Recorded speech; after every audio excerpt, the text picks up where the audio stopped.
अस्सलाम वालेकुम। Welcome to whispers in dark. उम्मीद करती हूँ आप सब खैरियत से होंगे, जहाँ भी होंगे खुश होंगे। अगर आप ये स्टोरी रात के वक्त सुन रहे हैं और आपको डर लगता है तो आप आयतल कुर्सी पढ़ लें ताकि आपको डर ना लगे। अगर आप भी हमारे साथ अपनी स्टोरीज़ को शेयर करना चाहते हैं तो डिस्क्रिप्शन पे दिए गए लिंक के ज़रिए आप हमारे साथ अपनी स्टोरीज़ को शेयर कर सकते हैं और ये लिंक आपको स्क्रीन पर भी दिखाई दे रहा होगा। तो चलते हैं आज की स्टोरी की तरफ।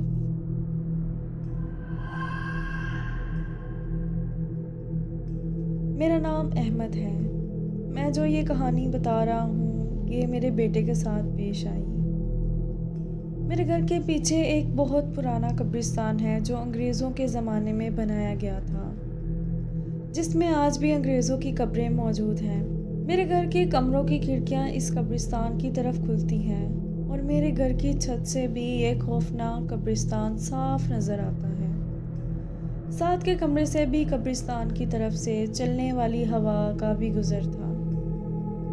रात तकरीबन 2:30 बजे साद मामूल की तरह अपनी पढ़ाई कर रहा था। खिड़की से बाहर झांक कर देखा तो दूर दूर तक किसी का कोई नामो निशान नहीं था।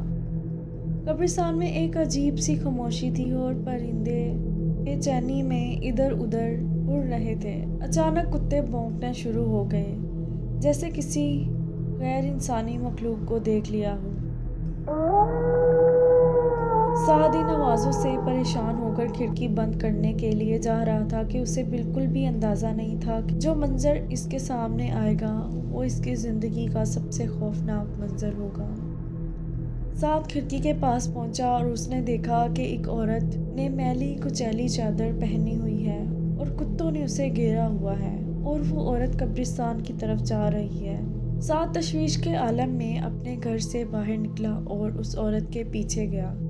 इतनी देर में वो औरत कब्रिस्तान के अंदर तक जा चुकी थी। साद ने सोचा कि रात के वक्त कब्रिस्तान में जाना ठीक नहीं होगा, लेकिन उसका दिल कुछ और ही कह रहा था। बस फिर वो पीछे पीछे कब्रिस्तान तक पहुंच गया और अब वो औरत के आमने सामने खड़ा था।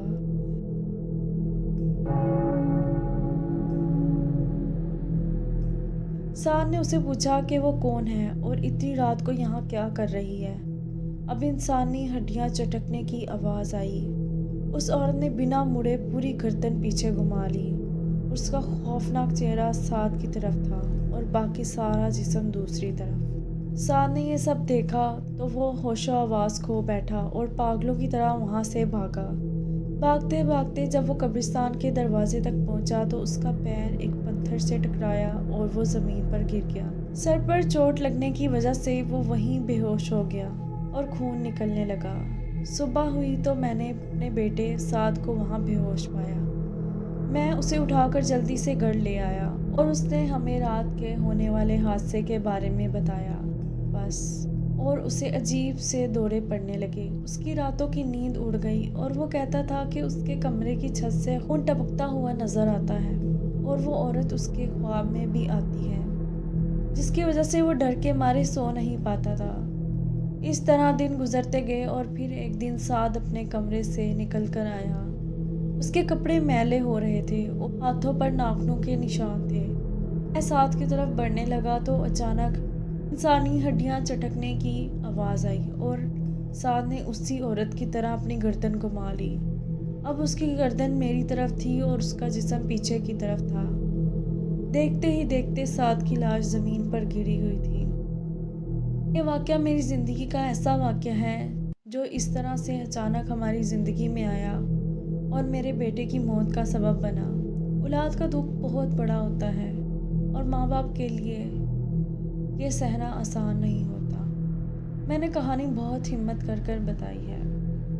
ये थी आज की स्टोरी। अगर आपको स्टोरी अच्छी लगी है तो लाइक, शेयर एंड सब्सक्राइब कीजिए। मिलते हैं अगली नई स्टोरी के साथ। तब तक के लिए अल्लाह हाफ़िज़।